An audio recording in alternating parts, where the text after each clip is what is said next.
Larangan ekspor minyak kelapa sawit mentah atau CPO sejak akhir April belum juga membawa stabilitas harga atau kenaikan pasok di dalam negeri.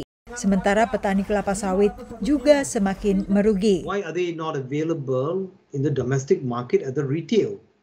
So that means it may be stuck in storage, there may be a hoarding, oil is not flowing from the refineries to the retail, or there is a massive logistics problem.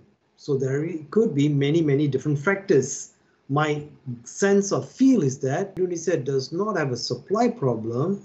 Indonesia has a domestic distribution problem. Sementara program Migo Rakyat untuk memenuhi kebutuhan warga paling miskin dinilai kurang tepat sasaran. Masalah berikutnya muncul ketika proses pembelian harus menggunakan aplikasi, di mana masyarakat berpendapatan menengah ke bawah ini akses internetnya tentu belum merata.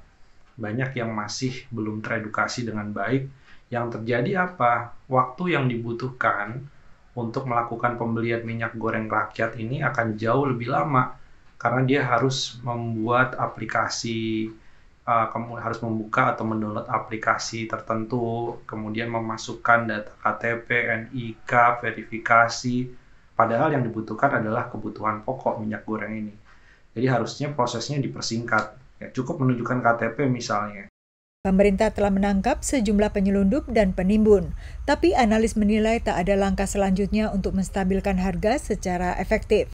Menurut pantauan Organisasi Pangan dan Pertanian PBB FAO, gangguan rantai pasok hingga konflik Rusia-Ukraina menyebabkan kenaikan harga komoditas pangan secara global sangat signifikan, yaitu 12% pada Maret dibandingkan bulan sebelumnya, atau 30% dibandingkan setahun sebelumnya. Ini angka tertinggi sejak tahun 1990-an, dan diperparah langkah proteksi berupa larangan impor dari berbagai negara pengekspor. Menurut FAO, pasokan sebenarnya cukup dan persoalan berada pada distribusi dan harga. Fortunately, we are able to source large quantity from the Malaysia. India is not in a panic mode. Let me tell you, we have the good stocks, domestic availability, and the stocks, the pipeline.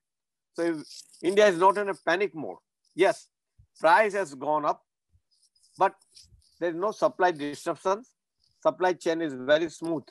There's no supply disruption. We have the alternate we are importing large quantity now soybean oil. Even we are getting sunflower oil from the Argentina and Russia. We have the domestic good production of the mustard seed or rapeseed and soybean also. And apart from that, we have two more oils, rice bran oil and cottonseed oil. India sendiri juga mengundang sorotan ketika melarang ekspor gandum setelah terjadinya kekeringan di berbagai wilayahnya. Sejumlah analis menyebut fenomena baru ini sebagai proteksionisme bahan pangan. Dari Alexandria, Virginia, Yuni Salim dan tim VOA.